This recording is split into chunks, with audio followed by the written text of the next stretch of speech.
keemoteraapik agent and anti-inflammatory agent jedhaniin dawaalee wal'aansaa ta'an as jalatti tokko tokkoon laalla. Keemoteraapik agent and anti-inflammatory agent warreen jedhaniini waa hedduu as jala jira. Kana keessaa inni jalqabarra jiru antibiyootikii farra baakteeriyaadha. Dawaalee baakteeriyaadhaaf itti fayyadamu. Antiviral agent dawaalee farra vaayirasiidha. Anti-tubercular agent farra TB. Antifungal agent farra fangasiidha. Anti-malaariyaa dawaalee malaariyaadha. Anti-protozoa dawaalee protozoaadhaaf kennaman. Anti-helmintic agent dawaalee raammoo. Antiseptic wantoota sepsisii balleessan infekshinii qaamarraa. Disinfectant agent wantoota ittiin waa qulqulleessan.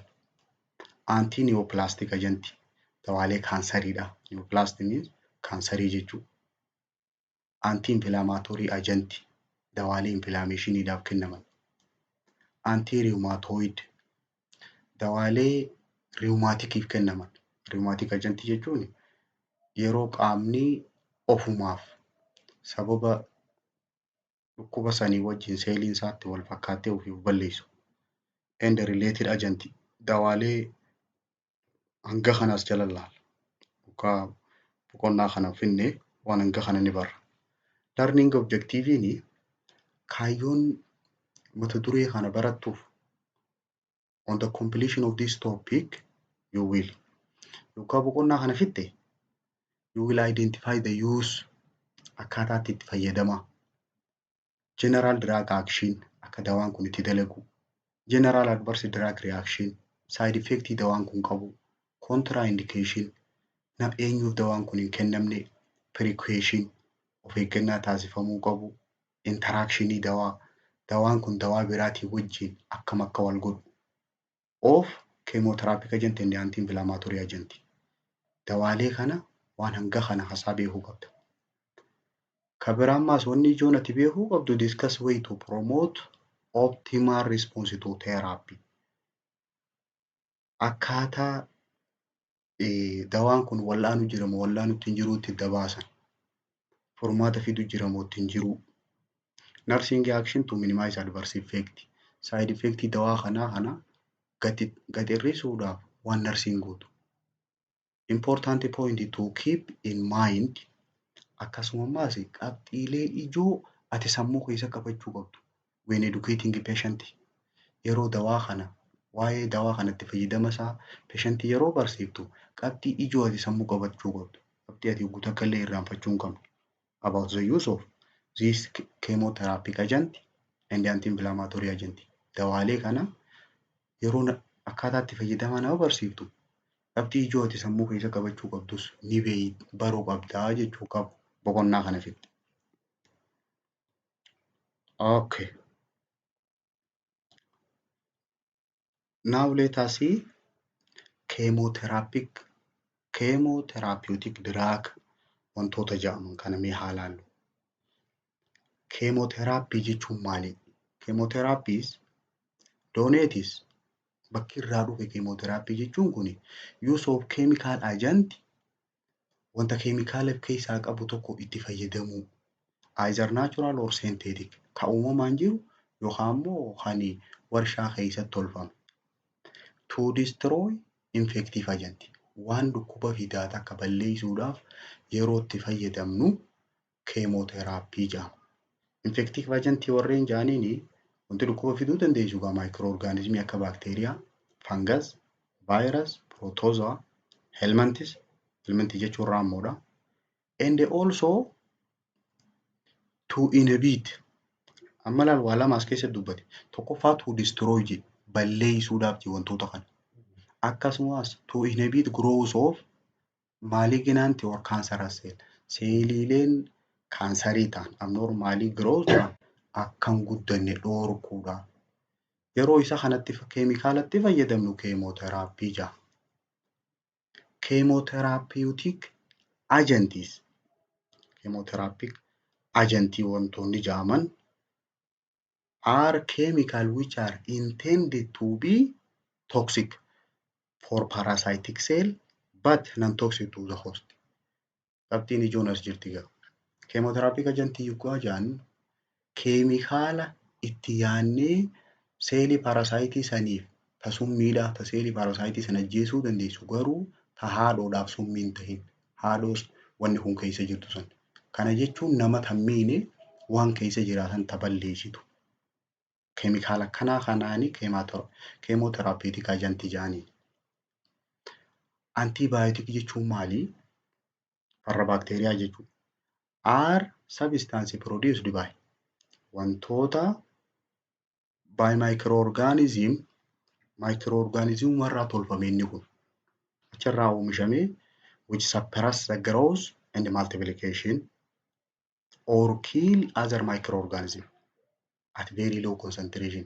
Hamma xiqqaatti yeroo hamma xiqqaa tokkotti kennine kan microorganismii san akkan guddanne godhu suppress their growth akkan guddanne dhorkaa akkasumas akka waliin horre akkan baay'anne dhorkaa akkasumas ajjeesuullee ka danda'u saniini antibiyootik jedhaniin. Classification isaa halaallu. Chemotherapy ajantii wantoonni jedhaman kuni classified into many different way. Karaalee hedduun adda qooduu dandeenya. Mee jalqaba based on whether drug is kill or inhibit growth of microorganism jennee haa qoonnu. Ni ajjeesa moo guddina dhorka jennee yoo qoonne iddaan. Drug warreen siidaal jedhanii fi istaatik jedhanii bakka lama ba'an. Siidaal jechuun ka ajjeesu jechuudha. Bactericidaal, fungicidaal, vermicidaal. When they kill microorganism directly warreen kallattiidhaan microorganismii san ajjeesu. Siidaal jedhanii. Fakkeenyi isaanii peensiliin fa'a, cephalosporin fa'a, aminoglycoside fa'a fi warreen akkanaa kana. Warreen kanaan siidaal jenneen ka ajjeesu. Garee lammaffaa istaatikii. Istaatik jechuun bacteriostaatikii, fungistaatikii. When they only arrest the growth and the spread of microorganism population. Microbial population heddumina isaa kana akka faffacaane dhorkee guddina dhorka. Malee hin ajjeesu. Hanga san bira kan kun yoo lama ta'es lamaan san bira kan daballe godhu. Isaan kun istaatik jedhaniin ka achuma dhaabu jechuudha. Fakkeenyi isaanii salfonaamaayidii fa'a, teetirasaayikiliin, giraasiyoofulviin, dawaalee akkanaa kanaanii istaatik jennaan. Yooniif ni ajjeesa moo guddina dhorkaarra qoonne bakka lamaan kanatti daba. Karaa lammaffaadhaa according to spectrum of antimicrobial activity. Hanga inni kuni bal'atu irratti hundoofnee yoo qoonne warreen waa xiqqoo qofa ajjeesuu fi warreen hedduu ajjeesu jechuudha. According to spectrum of antimicrobial activity jechuun bakka isaan irratti dalagan bal'ina isaanii. Narrow spectrum fi broad spectrum jedhanii bakka lama qoodan. Narrow spectrum jechuun kuni dhiphaadhaa when effective against narrow range of microorganism. Microorganismii hamma tokko qofa irratti dalagan. Yookaan giraam pozitiivii qofa irratti yookaan giraam negatiivii qofa irratti jechuudha. Fakkeenyi isaan kanaa salfonaamaayidii fa'a, benzaayil peensiliin, streptomycin warreen akkanaa kun naaroo ispeektiramii jala ramadaman. Broad spectrum kan jennuun when effective against wide range of microorganism. Microorganismii hedduu kan ajjeesuu danda'an. Both gram positive and gram negative. Hundaa'uu jechuudha. Akkasumas kana qofaa miti. Rikeeshiyaa cufa, kilaamiidiyaadhaas, maayikoopilaazmiis wanni irraa hafaan jirtu jechuudha. Broad spectrumiin tokkollee kan bira kutuun qabu. Bakteeriyaa hunda maayikirooorgaanizimii waan ta'eef. Fakkeenyi kanaa teetirasaayikiliin fa'a, kilooronfenikool fa'a. Qoodamiinsi karaa sadaffaadhaa according to mechanism of antimicrobial activity. Akka isaan kun maayikirooorgaanizimii sanirra dalagan irratti hundoofnee yoo qoonne tokkoffaa ajanti inhibiting jedhanii. Ajanti inhibiting bacterial cell wall synthesis. Bakteeriyaan kun cichaa seeliidhaa akkan tolfanne Bakteeriyaan kun yeroo waa keessa seene akka dawaan alaa dhufee hin ajjeefne waa tolfata jechaa seeliidha. Isa san ka dhoorgu jennee qooduu dandeenya ammaas. Cell wall synthesis inhibitor jedhanii. Dawaaleen akkasii sun peensiliin fa'a. Peensiliinii fi cephalosporiniin inhibit bacterial cell wall synthesis jedhanii. Gareen biraa ammaas altering cell membrane function. Dalagaa silaa cell membranein isaa sun dalagu sun harkaa jijjiira. Warreen akkam fa'aadha? Polymaxin, nystatin, amphotericin B fa'a. Dawaaleen akkanaa kuni alter godha. Ni jijjiira. Ka biraa ammaa protein synthesis inhibitor warreen jedhaniin jira. Bakteeriyaan kun akka pirootiin hin tolfanne ka dhoorgu. Isaan suni tetracycline fa'a. Chloramphenicol, aminoglycoside. Gareen biraa ammaas nucleic acid synthesis inhibitor warreen jedhanii jira. Nucleic acid kan tolfanne bakteeriyaan kun. Bakteeriyaan kun hoggaa nama keessa seene jechaa seelii tolfata, pirootiina tolfata, nucleic acid oomisha. Kana nucleic acid kan tolfanne ka dhoorgu proquinoloneidha. Garee tana. Ka biraa anti-metabolite. Anti-metabolitiin akka inni kun humaan harkan bakteeriyaan kun akka bakteeriyaan sun waan nyaatu harkanne jechuudha. Warreen akkas godhan sulfamide, trimethoprimii fa'a, methotrexate fa'a. Warreen akkanaa kana.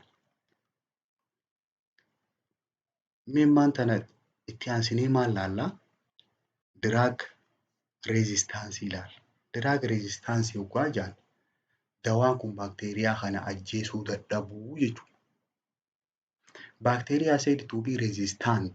Bakteeriyaan kun resistaansii dawaa kanarratti uume yeroo jennu if their growth is not halted by the maximum level of antibiotic that is tolerated by the host. Not halted jedhaan yoo nifi guddinni isaanii jijjiiramuu baate, dhorkamuu yoo baate jechuudha. Halted jechuun jijjiiramuu yoo baate. Maaliin? By maximum level of antibiotic. Antibiyootikii hanga silaa nama tokkoof kennamuu qabu doozii ol'aanaa san kennitee fi kan hostiin sun dandeessu, haadhoon sun fudhachuu dandeessu san kennitee fi yooniif jijjiiramuu baate bakteeriyaan kun resistaansii uume jenna. Mechanism of resistance to antibiotic. Akkamitti dawaa kanarratti resistaansiin akkamitti dhufa? Jalqaba production of enzymes that inactivate drug. Bakteeriyaan kun wayii oomisha. Enzaayimii oomishuu jira. Enzaayimii dawaa kana balleessu. Dawaa kana inactivate godhu. Akkam fa'a oomisha? Beta lactamase jedhanii enzaayimii kana oomishata bakteeriyaan. Bakteeriyaan yoo beta lactamase oomishate dawaa san firraa ittisuu danda'a jechuudha. Ka biraa alteration of drug binding site. Bakka dawaan kun itti maxxanu harkaa jijjiira bakteeriyaan kun. This occur with warreen haalli kanaa kun irra mudatu peensiliin fa'a. Dawaalee peensiliinii fi aminoglycoside fi erythromycin jedhaman irratti waan kanaan mul'ata. Binding site harkaa jijjiirama. Ka biraa ammaas resistaansiin akkamitti dhufa? Reduction of drug uptake by the bacterium. Bakteeriyaan kuni silaa dawaa kana fitti fudhata. Uptake godha. Hanga isa kana fudhachuu sanii gad xiqqeessa.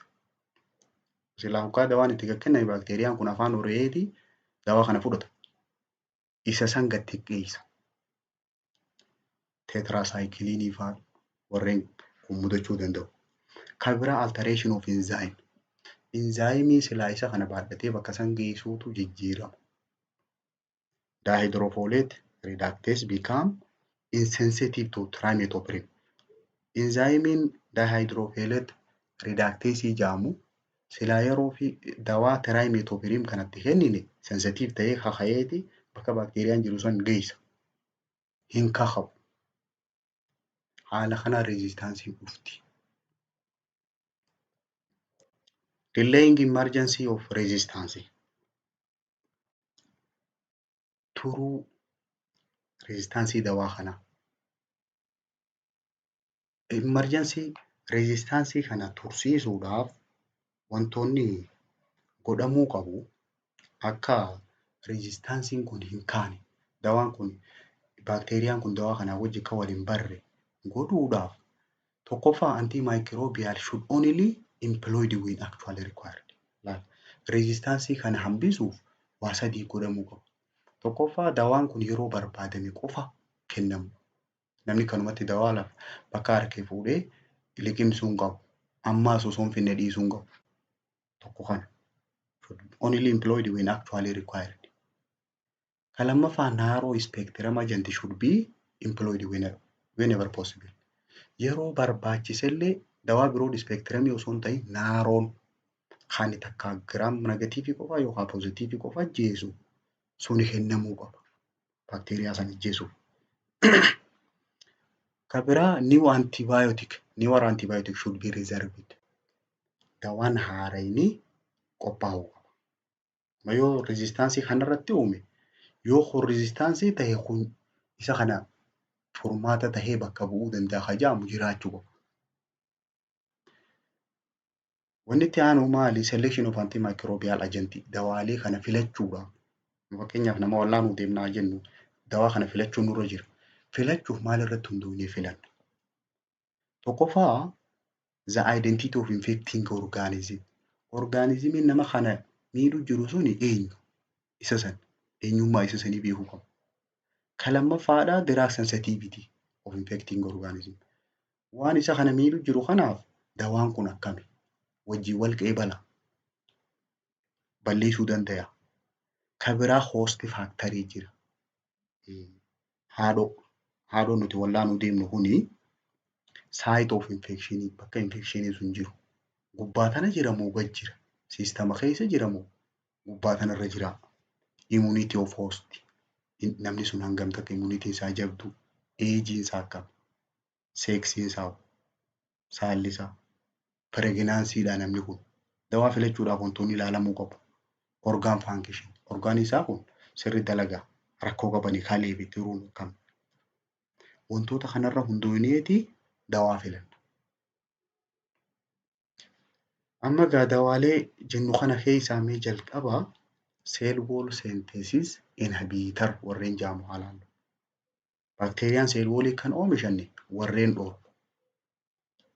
Kana jechuun gareen as jala jirtu beta lactam antibiotic jaaniin.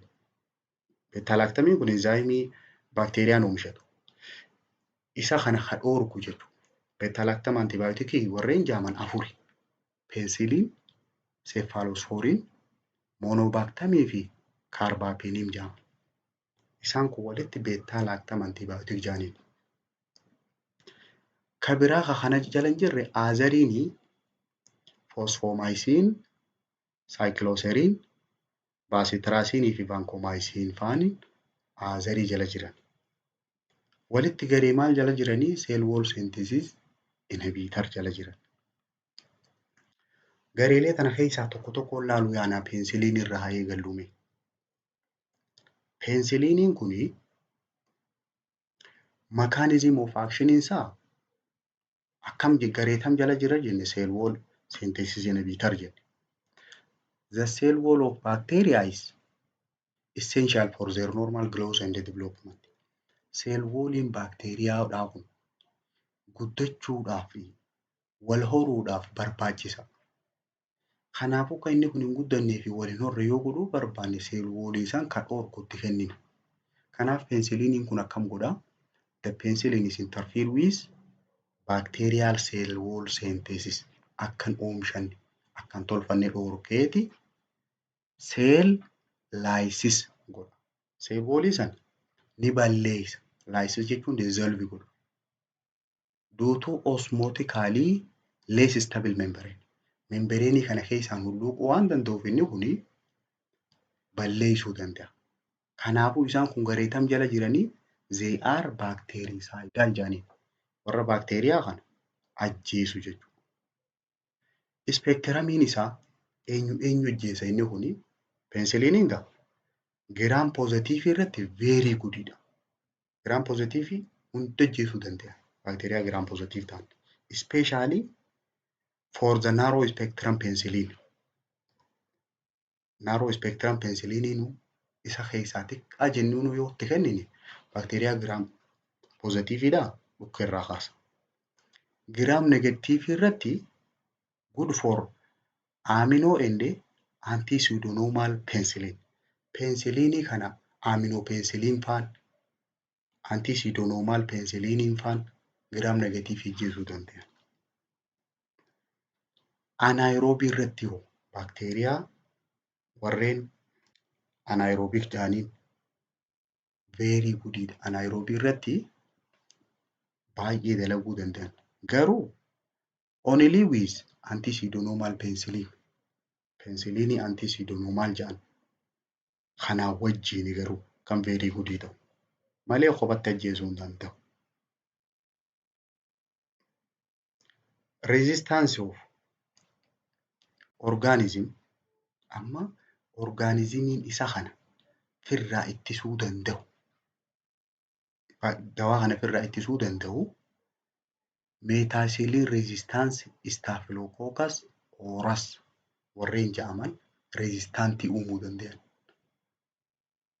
Baakteeriyaan isa kana peensiliin kana ittisuu danda'u firraa meetaasiliin resistance staphylococcus aureus warreen jedhamaniitu rezistaansii uumuu danda'a.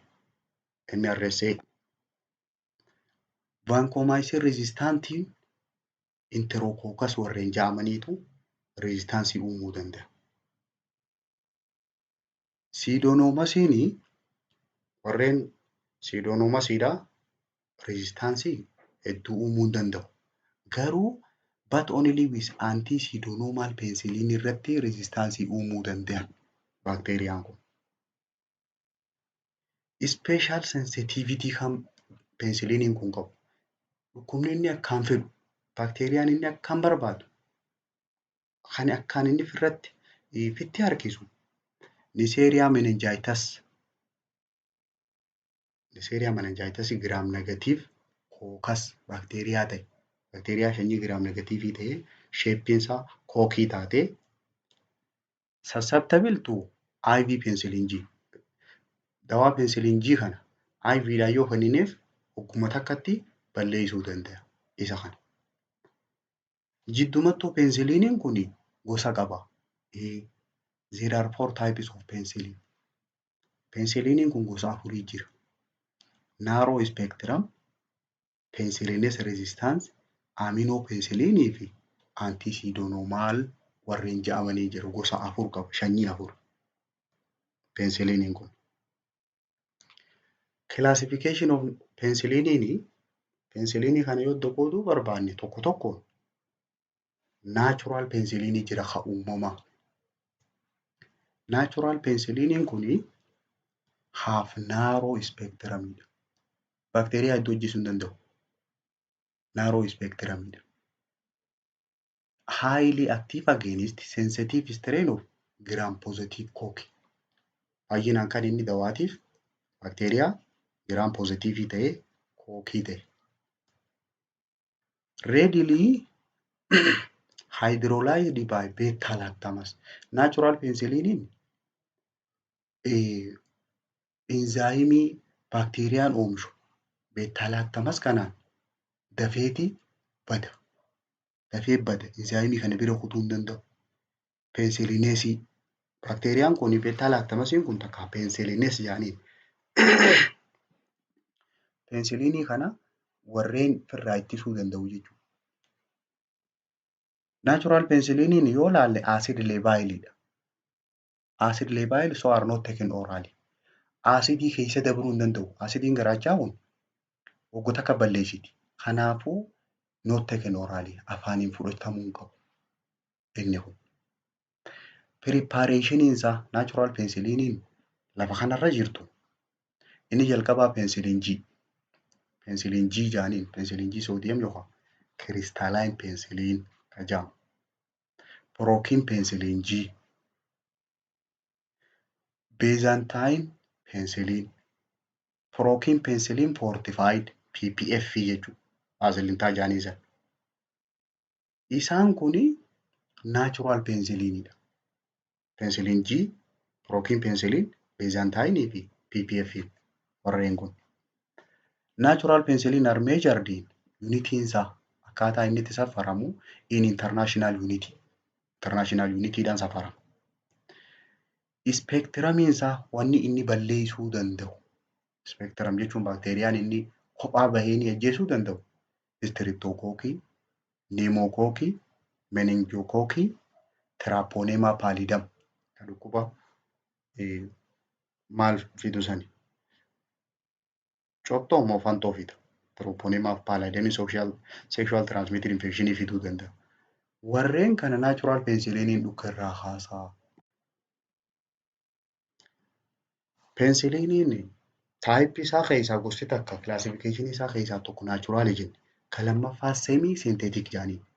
Semi synthetikiin naturalii sanirratti waa xiqqoo hoggaa waa dabalan jechuudha.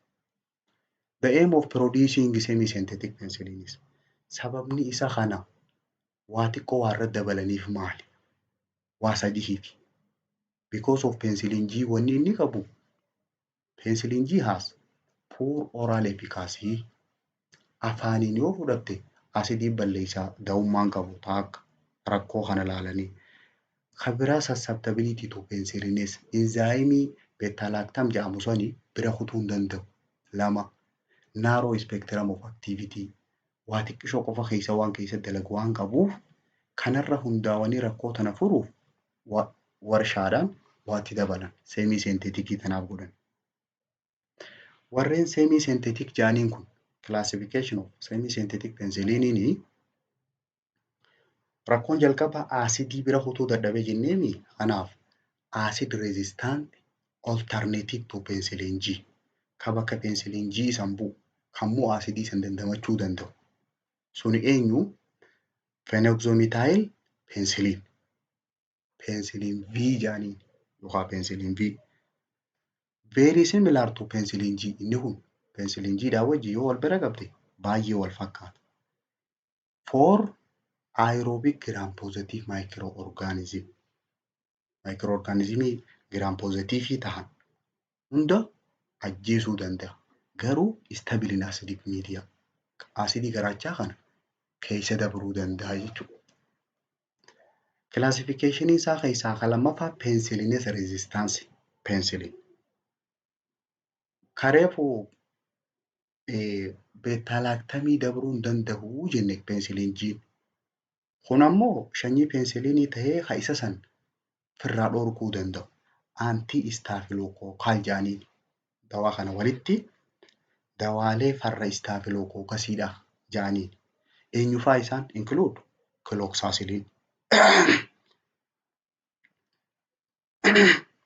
Oxacillin, dicloxacillin, nafcillin, metacillin. Dawaaleen penicillinidhaa wanni beektuun dhumarraan illiin kana qaba. Isaan kuni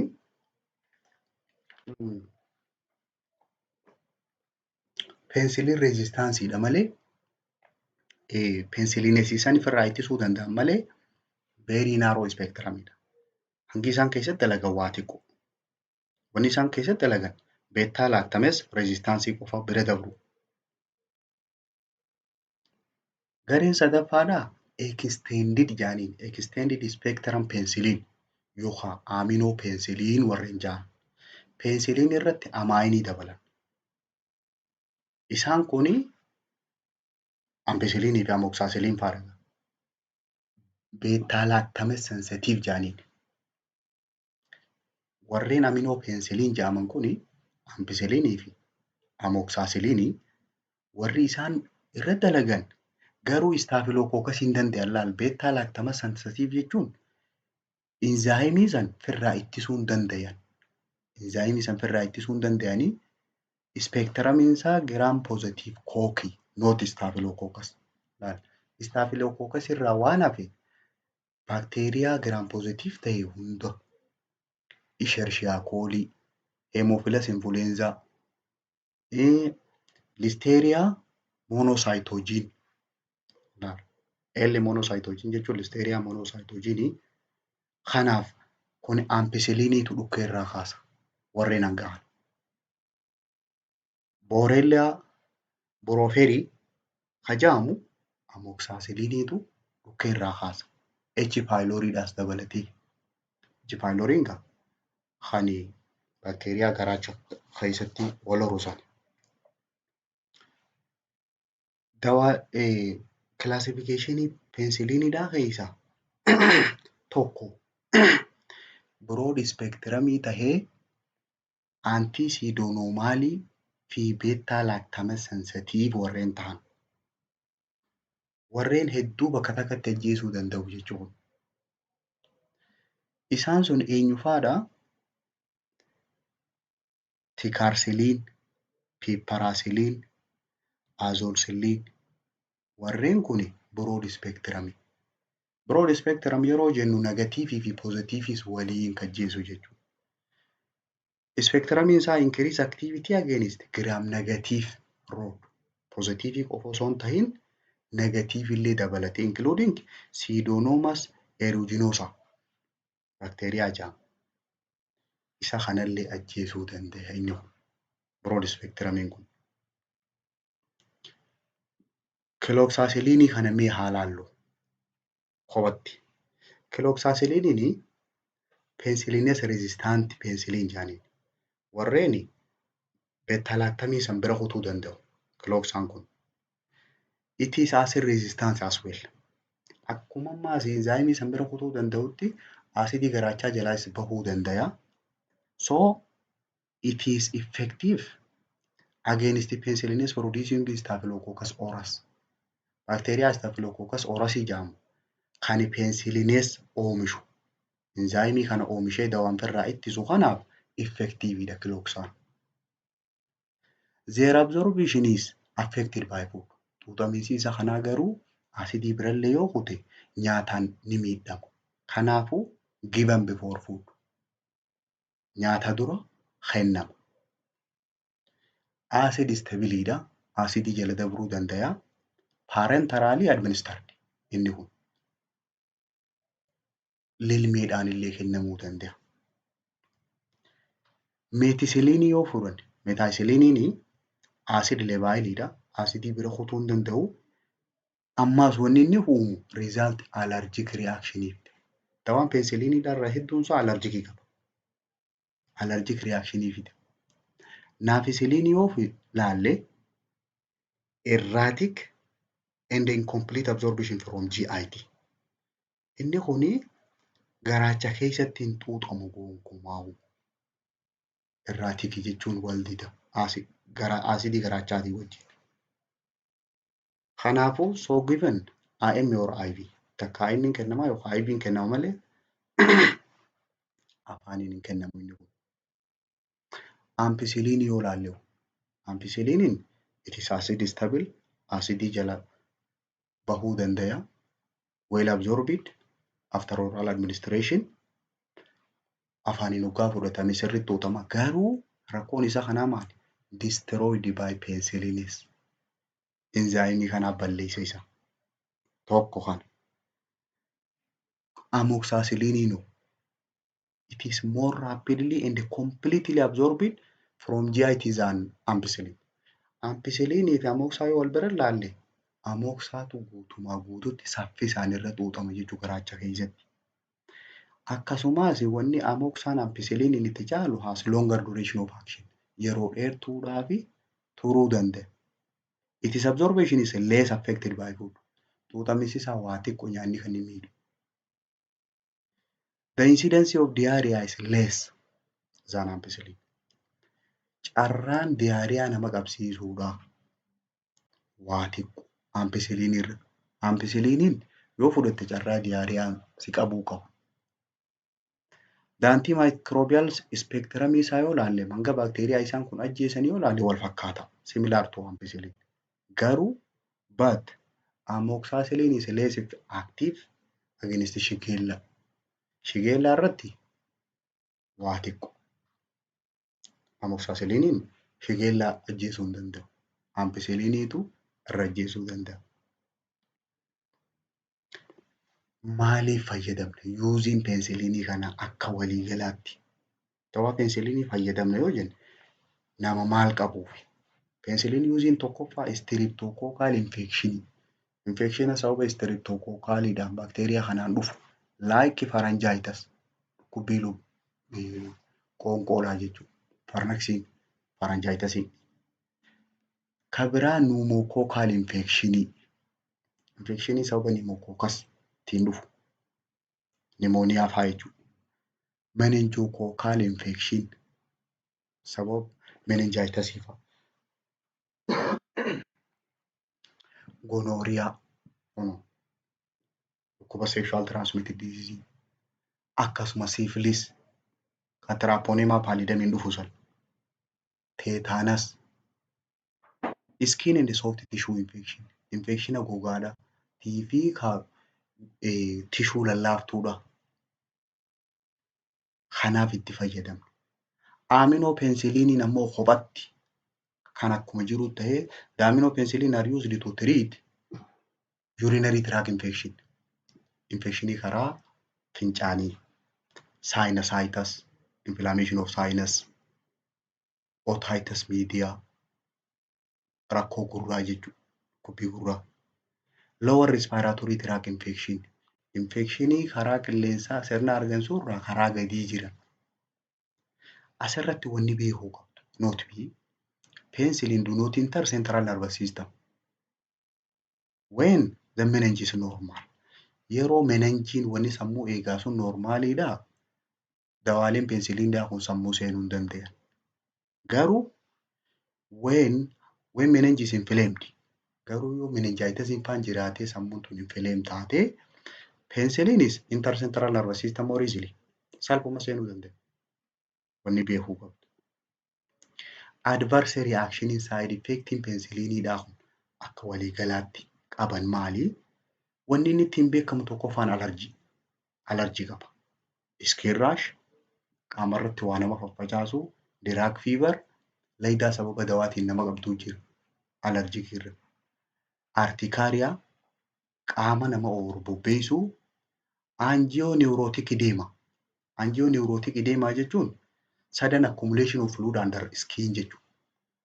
Tasa dhangala'aan gogaa kana jalatti walitti qaqqabamu akka bishaanii may occur sababa alarjikiitiif. Kan biraa acute anaphylactic shock fida. Anaphylactic shock jechuun shookii sababa dawaatiin dhuftu. It is often noticed which need immediate attention. Kanaafuu dawaa penicilliinidhaa yeroo kennan xiyyeeffannaa guddaa barbaada. Sensitivity test should be done before administering penicillin. Sababa kanaaf osoo dawaa kana kennine dura sensitivity testii qoratan. Namni kun dawaan kanaa wajji alarjiidha moo alarjii miti qoratan. Kan biraa adverse reaction inni qabu keessaa local pain at the site of injection. Bakka jedhamte saniin sirriitti dhukkuba namticha. Ni dhukkuba sirriitti.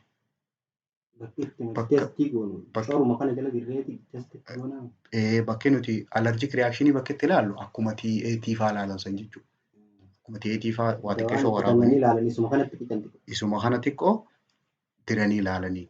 Yoo allergic reaction bakki sun swelling nyaachuu fa'aa raashiin fa'aa yoo dhufte irraa dhiisan. Yoo fudhate immoo qaamni ni kennaniif jechuudha. Rakkoo inni qabu keessaa tokko bakka jedhamte san dhukkubsu local pain. Extended action penicillin may cause superinfection. Warreen extended jenneen sun gareen aminopenicillin faan extended warreen jaaman aminopenicillin faa isaan kun superinfectionii fiduu danda'an. Infectionii biraa kan namtichi qabu kana malee kan biraa fiduu danda'anii. Okay. Amma cell wall synthesis inhibitor finne. Antibiyootikii keessaa warreen baakteeriyaan cell wall akkan tolfanne dhoorkan hanga kana.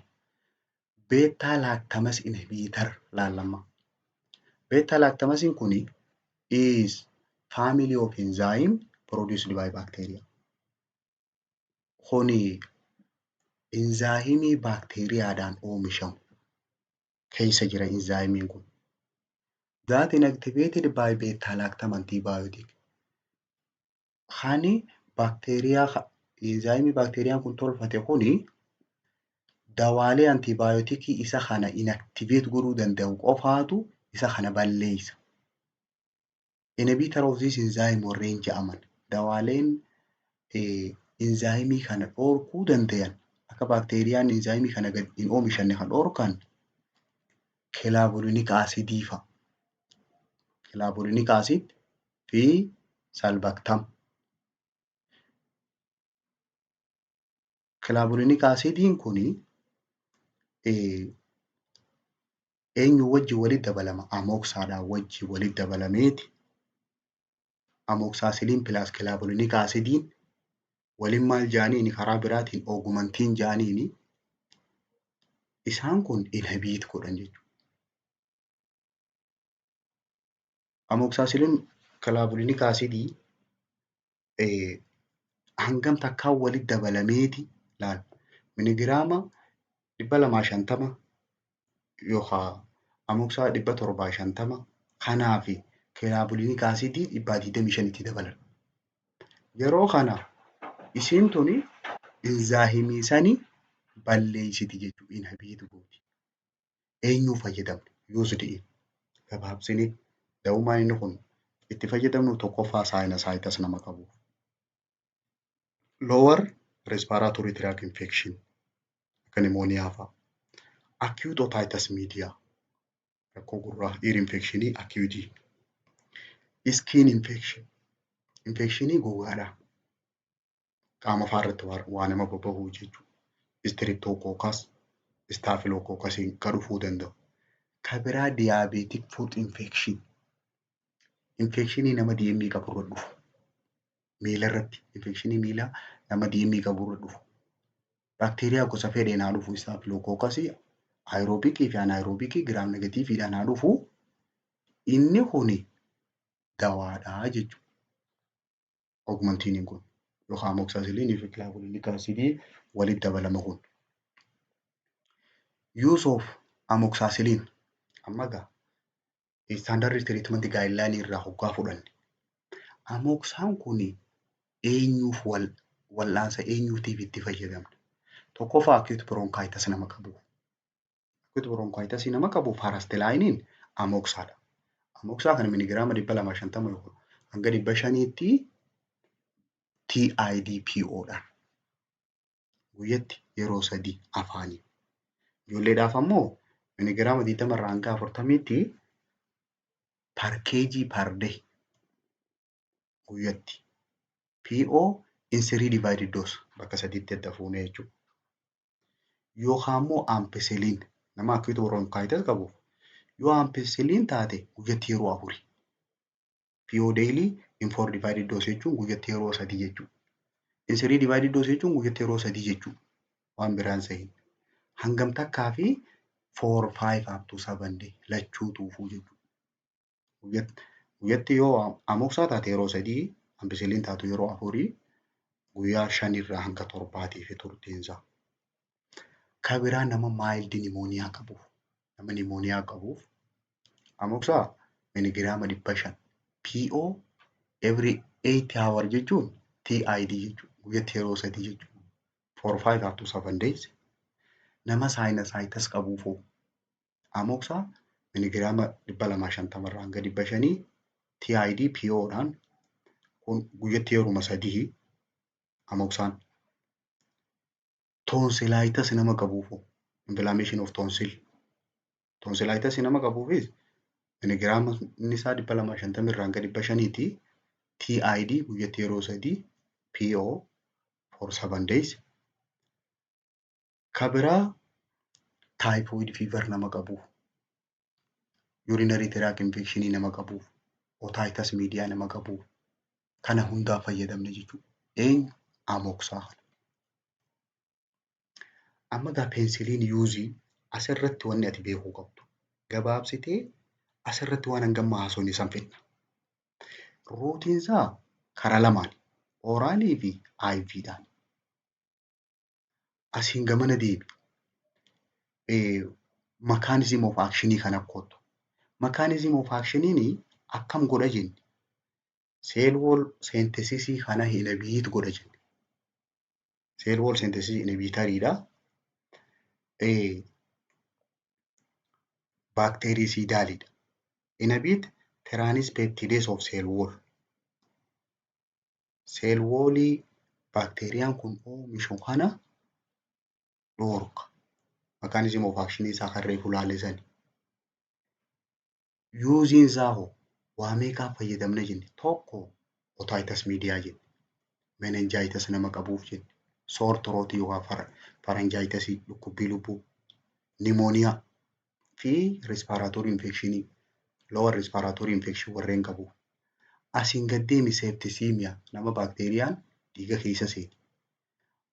Gamana kootu garaa kanarra peritonitis warreen peritoneal cavity kuni inflame taate. Asiin gad kootu sexual transmitted infection keessaa gonorrhea, urinary tract infection. Kanaaf itti fayyadamna penicillin. Naawun ishuun rakkoon isaa beekamtuuni tokkoffaa maaltu jira jenne resistaansii uumu. Beta lactamase fi other mechanismidhaaf resistaansii uumuun isaa beekamaadha. Kabira allergic reaction uuma. Allergic reaction kabira cross hypersensitivity fida. Cephalosporin wajjin dawaalee cephalosporin jedhamu fuuldura jiran ilaalla. Sanii wajjin yoo kenname hypersensitivity fida. Hypersensitivity reaction jechuudha. Penicillin nursing implication. Amma gaa nursing maal gooti? Penicillin kana kennuudhaaf. Any patient taking penicillin should be carefully monitored for allergic reaction. Namni patientiin kamiyyuu penicillin kana yoo fudhate, penicillin yoo fudhate allergic reactionidhaaf sirriitti ilaalamuu qaba. Allergic reaction fiduu jiramoo fiduutti hin jiru for at least 30 minutes after its administration. Eega kennitee fi booda daqiiqaa 30 yoo xiqqaate bira teessee laalta. Effectiveness of oral penicillin is decreased when taken with caffeine, citrus fruit, cola beverage, fruit juice or tomato juice. Wantoota kana wajji yoo fudhatte xuuxameensi isaa gad xiqqaata. Waan akkamii wajji buna fa'aa, waan dhangala'aa citrus jechuun xuuxoo fa'aa, loomii fa'aa, coca-cola fa'aa, dhugaatii lallaafaa, fruit juice, cuunfaa kuduraadhaa, tomato juice kan timaatimii isa kana